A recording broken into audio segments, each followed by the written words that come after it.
Welcome into A to Z Sports Prime Time on this Thursday, October 23rd. We're happy to have you in for another episode of the show. We have news. It does seem, it's probably between the Titans, the Browns, this year's Baltimore Ravens, and the New York Jets for the teams whose fan bases just have to eat it on almost a daily basis with the kind of news that comes out on their team. Not only do we have the news of L'Jarius Sneed on injured reserve again, and we don't know the timetable at this point.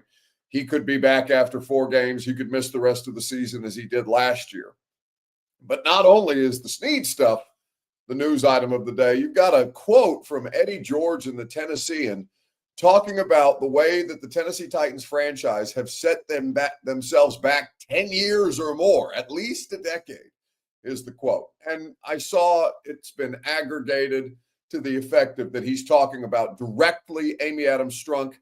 It's not a direct quote about Amy Adams Strunk. It's more about the state of the franchise, which is, of course, more than just her, but she does make the decisions, so it is an easy connection to draw. But instead of dragging you through that, I suppose we can take the lesser of two evils here tonight and talk about L'Jarius Sneed, because the experiment has been awful and it needs to be over, regardless of whether he comes back this season or not. Andrew Martin 5720 on YouTube says the Sneed trade was good on paper, but I think they misunderstood where the team was at. He is the type of player to bring in to put on a good team or to put a good team over the top, and the Titans are not that. Well, we can revisit the context because that context is fair. Julio Jones, 5 years later, I guess it's not quite 5 years, 3.5 years later, looks like a bad trade. There's not a single person, media, fan, really football or otherwise, that was really pushing back on the Julio Jones acquisition at the time. Now, we know that the A.J. Brown trade was bad. The Kevin Byard trade, which, by the way, 2 years ago today, the Titans traded Kevin Byard. The Kevin Byard trade is not great, but it's more about the optics of the moment because none of the 3 players, they traded Kevin Byard for Terrell Edmunds and 2 draft picks. Those 2 draft picks became Jarvis Brownlee and Jaquan Jackson. None of those 3 players are obviously still on the roster, and Kevin Byard is tied for the league lead in interceptions this season. So it's tough to do these things in retrospect and make it a fair conversation, but the Sneed thing has been objectively horrible at this point, and it's worth talking about the fact that it's time to end the experiment before it can continue to fester. So we will do that. We will ask you who you have between the Chargers and the Vikings tonight before that game kicks off. Do a little weekend bounce back. There are plenty of things that need to bounce back in sports this weekend, and we will do all of these things together. Share the broadcast around on Facebook, YouTube, Twitter, and on Twitch. In the comment section, if you are so inclined, we do appreciate your participation there. If you're hanging out on Twitter, please retweet the show in the bottom right-hand corner of your screen. If you are on YouTube or on Twitch, please subscribe to the channel, like the video. While you're there, text the link to a friend. If you are on Facebook Live, you can share now to public. That is in the bottom left-hand corner of your screen. And once you've done that, more y'all will trickle on in here as we keep it rolling, and we'll look forward to having this discussion amongst ourselves together. Welcome into A to Z Sports Prime Time from the T-Dot Studios. Nobody trashes Tennessee. T-Dot reminds you to keep Tennessee beautiful. Make sure you find out more information about how you can continue to help clean up our great state at the Tennessee Department of Transportation. By Two Rivers Ford, the South's most trusted Ford dealer. Online at tworiversford.com. Quality American-made Ford vehicles and award-winning customer service is what they offer you. Go to Two Rivers Ford in Mount Juliet for more details. By TrueMap Fitness, tomorrow is Arm Farm Friday. I'm fired up.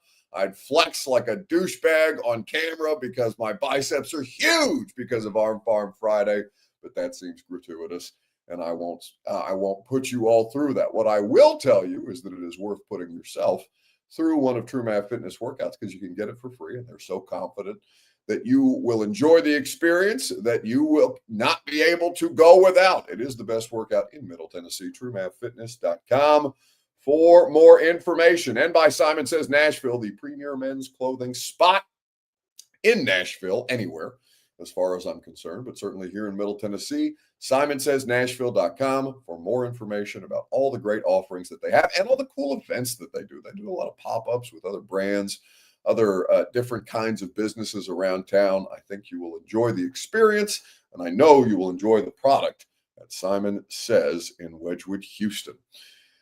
All right.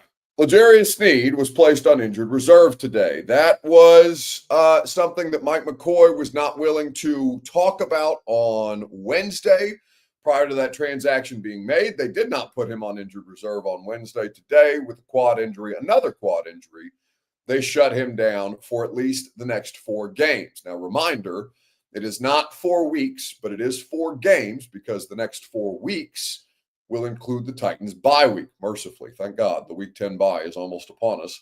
And L'Jarius Sneed will have an additional week with the bye, plus the 4 games that he must miss now, minimum 4 games that he must miss now, to potentially get healthy. The earliest possible date that you could see L'Jarius Sneed will be on November 30th if he is able to recover. Again, we don't know the extent of the injury. Last year, it was obviously a complication for the amount of time it took to figure out to even shut him down beyond just going through the process of identifying the quad injury, and then the quad bruise became a deeper issue with the quad. I can't remember the exact term that was described or that was used to describe the quad injury last year, but we understand that it knocked him out for the rest of the season, and it took them a month to figure out whether they wanted to even shut him down on injured reserve last year or not. He only played in 5 games this year. He played in 7. So not much of a difference in the L'Jarius Sneed experience, but again, if he is healthy enough to return, the earliest date that you could see him is basically the month of December. So, from my perspective, it's time to end the experiment. And I want your reaction on this, your Two Rivers Ford take. What was use one word to describe the L'Jarius Sneed experience, if you would be so kind, in the comment section, where I see people like Ked on YouTube just saying, get rid of his ass, beat the F Colts. I assume that means the effing Colts, beat the effing Colts, get rid of his ass, he says of L'Jarius Sneed. What is one word that you would use to describe? There are several words here from Mr. Caples on YouTube, who says a complete wasted trade. In the comment section, let me know how you feel about it. Your commentary is presented by Two Rivers Ford, the South's most trusted Ford dealer, where you go for real deals. The price that you see at the dealership and on the car sticker is the price that you will pay. You will not be upcharged. They will not try and tack on extra warranties or accessories just to spike the price on you when it's time to purchase your vehicle. They will make sure that you are in full, complete understanding of the price that is on offer, and they will make sure that that vehicle fits your family's budget and your family's needs. Go to Two Rivers Ford in Mount Juliet or online at tworiversford.com. What is one word to describe the L'Jarius Sneed experience? Caples back again, says disappointment. Let's see. Expensive, says Nightshades12 on YouTube, and I will give you the full contract details of L'Jarius Sneed here in just a second, including the out in L'Jarius Sneed's contract, which of course would be at the conclusion of this season, or at least the first opportunity to get out from under his contract without a massive cap charge. Mike Long says that he's needed. That's a fair point by Mike. Listen, it's very easy to look back, and it's not to excuse L'Jarius Sneed or Rand Carthon or Chad Brinker or Mike Borgonzi on behalf of the Chiefs, but they did need a starting outside corner in 2024 when they made the trade, right? This was never supposed. The Titans were confusing in the way that they went about the roster construction process last year. They convinced Amy Adams-Strunk that Will Levis was worth building around. So they then proceeded to trade draft assets and spend the league's cap space, the most amount of cap space in the league in 2024, on Calvin Ridley and trading for L'Jarius Sneed and Lloyd Cushenberry. And again, all of these positions were positions of need. Now, the fact that they are still positions of need a year later, and that Calvin Ridley hasn't panned out in a meaningful way, and that L'Jarius Sneed has been an abject disaster, no matter how you look at it, and that Lloyd Cushenberry, God bless him, may have been a good player, but his Achilles popped about, a little less than a year ago in November, and that he's just starting to round back into form. To his credit, they signed Kenneth Murray. They got rid of him after a year. Like, it was just a weird. At some point, someone in that building convinced Amy Adams Strunk it was a good idea to build around Will Levis. And so they set about the process of building around Will Levis, which means paying for a bunch of other people's players because you had no players of your own to pay, and trying to essentially force open a window of competitiveness that never came to fruition. The coaching staff was a disaster. The quarterback was a turnover machine.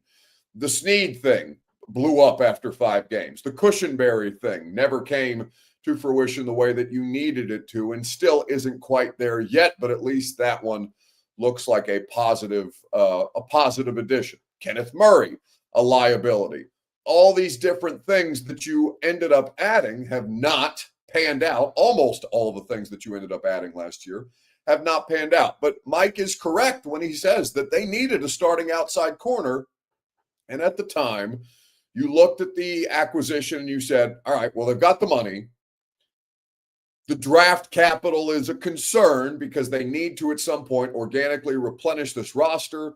But if they can get even 2 years of a starting outside corner, 2 meaningful years of a starting outside corner for the 3rd round pick that they gave up, you could make it make sense in your head. Now, I was never down for, and you guys can go back and, it would be awful to go back through all the primetime shows we've done in the last year and a half since L'Jarius Sneed was traded for. You will find me on record on the radio show, on primetime, in print, wherever I was making opinions about their offseason acquisitions. They signed Cheeto Awuzie, who they cut after a year and gave him a 3-year deal. I was never, ever on board with the idea of adding and paying 2 corners because, as I told you at the time, you are paying a premium price for 2 players who have pre-existing concerns, we'll call them. Cheeto was also sporadic as far as his health. Sneed came in here with a degenerative knee condition that you were already going to have to manage.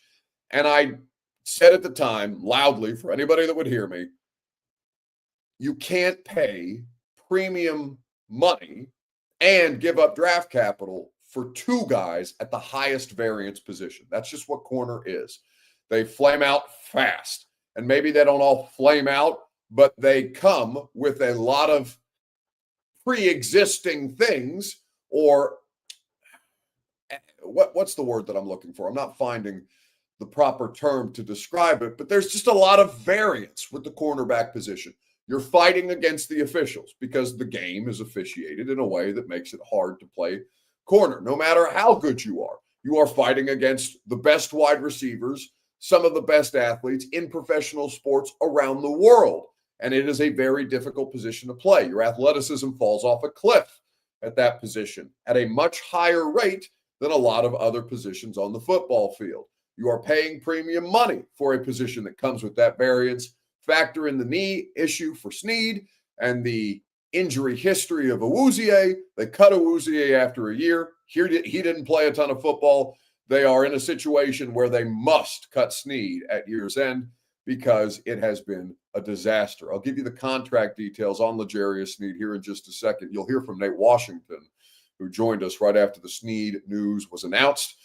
Momentarily, right after I remind you that the primetime program is made possible by Nobody Trashes Tennessee. The Tennessee Department of Transportation reminds you that this is a beautiful state, a state that must be protected, and you can help with the cause. I told you yesterday that one of my favorite hobbies, not just because I want a pat on the back or a golf clap for my efforts, but I love picking up trash. It's one of my favorite things to do. I told you yesterday, I like to pop a gummy. I like to stroll around the neighborhood if the weather's nice. I like to use my grabber tool to pick up trash, and I like to pick up trash in my neighborhood. Now, that's not the most efficient use of my time, but I enjoy it.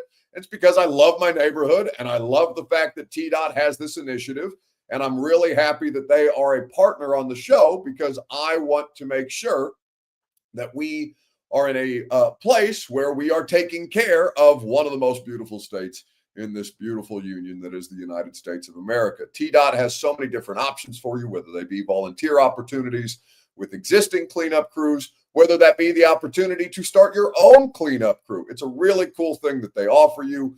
They will help give you resources and information. The Tennessee Department of Transportation reminds you that nobody trashes Tennessee. All right, Nate Washington, the former Titans wide receiver, joined us today about 10 minutes after the Sneed news broke, and I asked him basically, what do I do with this, Nate? You know, at the end of the day, this, in my opinion, and let me first state this. I've never met L'Jarius Sneed. I don't know him personally, but I do see these situations happen, right? You get these high free agent guys that come in from these Super Bowl winning teams and this high caliber organizations. And, you know, with all due respect to the Titans, they come to, you know, a lower tier team of the NFL, and it's just like whatever for them. You know, their sense of want to has completely left. I don't see him being this way if he was still in Kansas City. I think there would be a lot more sense of urgency of him being a part of that team. But being in the situation you're here now, it makes it easier to just look at the situation and one out, you know, and it's unfortunate that this is the situation that we're faced with. Now, I could be completely wrong. I can be in a situation where I'm speaking on his integrity and he's actually going through real injuries and having real issues with his body as he's getting older. But, you know, just speaking from a personal standpoint, you know, like I said, the only season of my career I went over 1,000. I played 9 games on a high ankle sprain. Never practiced during the week, but I showed up for game days and had some of my best performances. And for me, man, you doggone near have to shoot me to keep me off that field. You know, I've played with pulled hamstrings. I've played with oblique strains. I've played with AC joints. I've played with all type of things. And while I know, you know, we're in a different era of everything, and including football, and the understanding of how the effects go on your body, for me, there's just no glory in submission. If I can go, I'm going. Yeah, it's a couple of different things, Nate, because, you know, when you guys as professional athletes, regardless of the sport, fight and claw and work your entire lives to get to this particular point, it's hard for somebody like me or a media member to sit there and be like, well, that guy's not working hard enough anymore. But right. It's a couple of different things here with Sneed. That, one, the confusion just generally around his injury last year that wasn't serious enough to put him on injured reserve initially. They wait a month, then they put him on injured reserve. Then all of a sudden he's missing the entire season. And you come into this year and you say, okay, well, at least it's not, he had a knee scope. It's not a quad injury anymore that he's dealing with. Let's see how he does. And we understand that he has a degenerative knee condition that would limit his practice reps anyway, and it's what he did in Kansas City to get him out on the field on Sundays, and fine, if that's what you got to do to get him ready for games here, so be it. It's the fact that you trade draft capital for that guy, that you give him one of these fat contracts on the back end, that the guy who was responsible for orchestrating the trade on behalf of the Chiefs is now the Titans general manager, and the person who was responsible for acquiring L'Jarius Sneed on behalf of the Titans, Chad Brinker, is the person who has final roster say here, combined with the idea that, like, in the offseason, and I'm not so naive or old school or whatever you want to call it, to say that these guys can't post whatever they like on social media. But he's doing things like getting custom Louis Vuitton cleats made and posting them on social media, and all this stuff that he's doing with the money that he's been paid to essentially not play football here at this point in time. It's really hard for me to fight against the optics of that, even as I know that person fought his ass off at some point in his life to become a professional football player. How often does that happen, where you see guys get the rings, which is what you're after as the ultimate competitor, then take the check at whatever team that you're going to, like you mentioned, a lower tier team, and see some of that fight, some of that passion fade? As I stated, you know, as a person of integrity, there's responsibility in your actions, and you have to understand the optics of, you know, your social media presence, your public presence. You know, I've been in situations where I was in public and man, I was approached by someone that know who I was and might not have been acting of respect. And as much as I wanted to address it, I'm thinking about ESPN and and I don't want to be on no ESPN. So, I mean, at the end of the day, when you're one of the head guys on your team, your contract is large, those things, optics are important to fans, being on this side for me as a fan, those things are important. It lets us know where your integrity is about playing the game, not just the benefits that come from the game, right? And here we are, you see these things happening, and it's hard, especially when us as fans can't just sit down and talk to L'Jarius personally and get an understanding of who he really is. It's all about optics. So, when you have a guy that's living a life of lavish off of his earnings, but the work is not there as a fan that's invested in that team, it's going to disappoint you, man. And I understand the disappointment. So that's Nate Washington on the radio show today. Nate's always great. No rhyme intended. When he joins us on Thursdays at 12:20. So you can check out the full interview with Nate Washington. We talked to him about Cam Ward. We talked to him about, I don't think we ever got to the Xavier Restrepo stuff with Nate, though he was having a very spirited discussion on social media. He's also a published author as of tomorrow morning. Nate Washington's book available to you at 10 a.m. on the Amazon bookstore. We're very proud of our guy, and we're very happy for him that he's been able to accomplish that. And I've never written a book. What would I even write about? God. Imagine me spending more of my time writing a book about the Tennessee Titans. My experience covering the Tennessee Titans. That's about all that I would have on offer, but I don't think that's something that I would subject any of you to at this point in time. Irio says, "Oh shit, thought he was there with you now, Buck." No, we don't do interviews on the primetime show. I mean, we've never done it. The closest thing to that we get is Robert popping in here half naked, and the word inserting himself comes to mind, but perhaps that's not the phrase that I should use in this particular situation. But no, we don't do interviews on primetime. That's what the radio show is for. So we do have Nate every Thursday on the radio show, and it's a great time. So you should hang out with us from 10 to 1 on 104.5 The Zone. Tomorrow, Brett Kern. Tomorrow, Coach Mack. We don't have anybody else tomorrow, do we, Robert? I think it's just those two. As far as I know. Yeah, those are the only two who are booked as of now.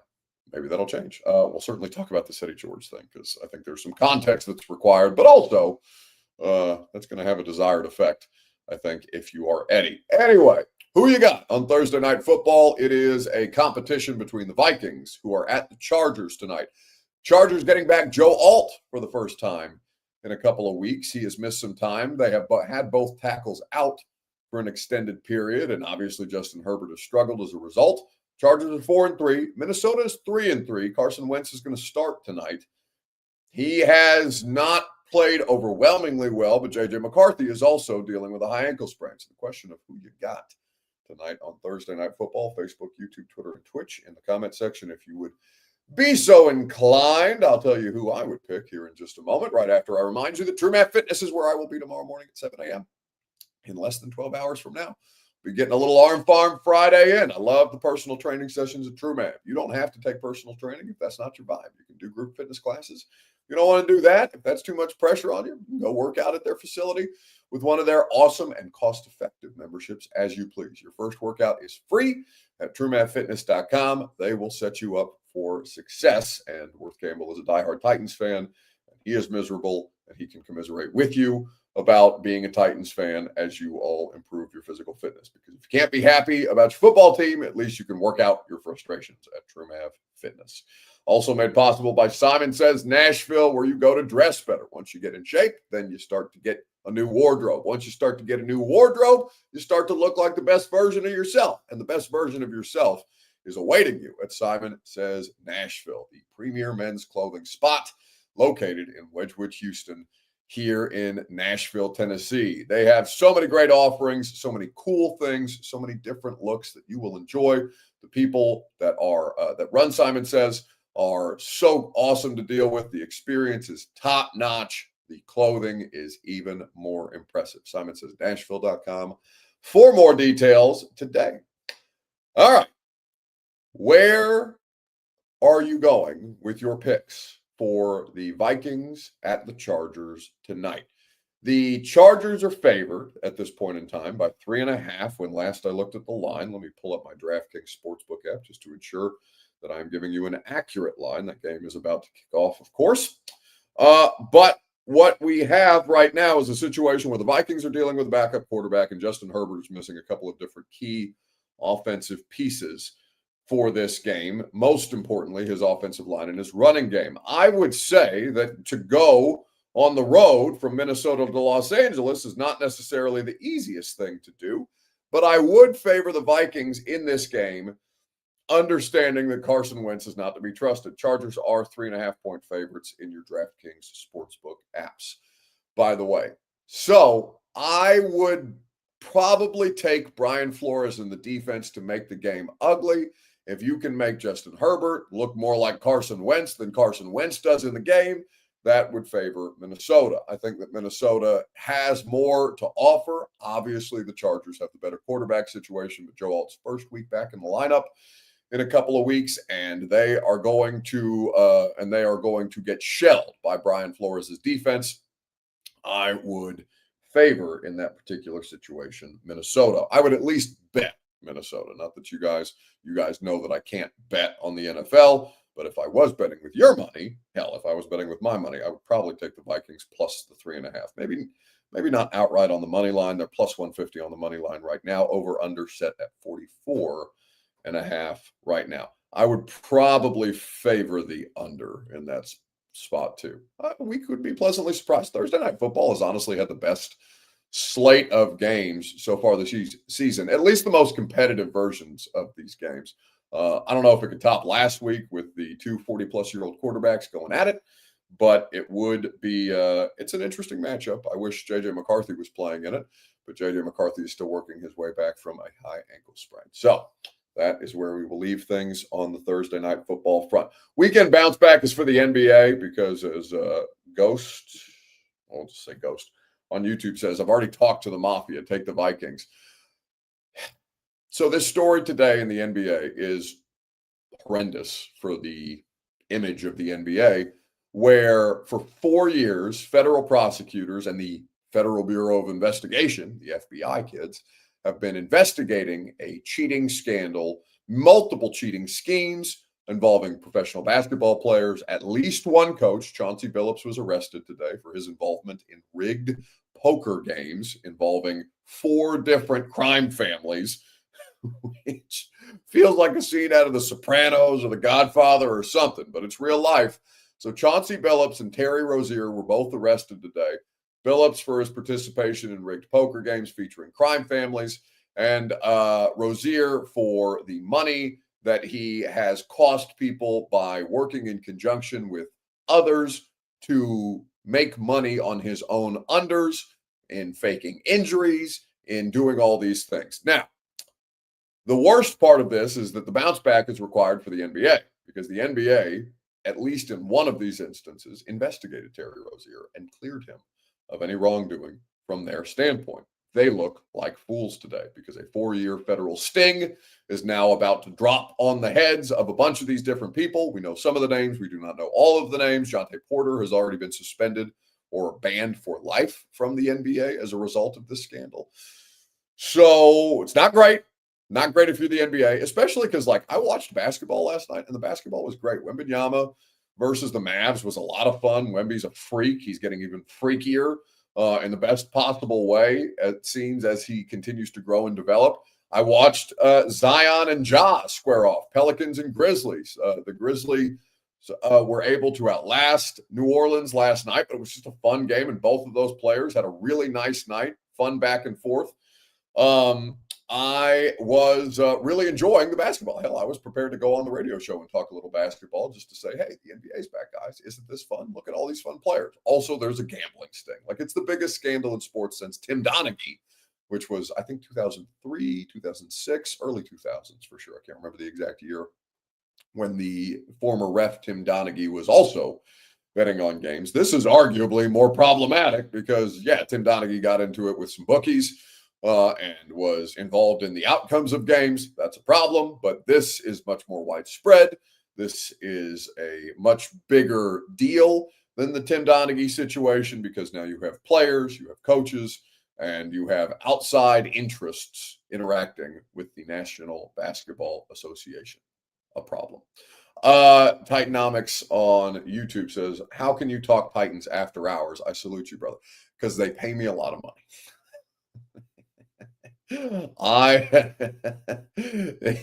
Because I am paid a significant amount of money to do this shit for a living. And it's great, and I love it, and it's the best job in the world. I wish the football was better. I would not trade the job for anything in the world. But because I am highly compensated, which I appreciate, shout out A to Z, shout out Cumulus, who owns 104.5 The Zone, shout out to Fox Sports Radio, who also is paying me at this point in time because I am highly compensated. So that is the answer to your question. That is going to do it for us this evening. I am going to take some of that wonderful compensation, and I am going to have a cocktail, and I am going to enjoy some Thursday Night Football. I hope you all do the same. Have a great rest of your night. We'll see you tomorrow morning at 10 a.m. on 104.5 The Zone with Brett Kern and Coach Dave McGinnis.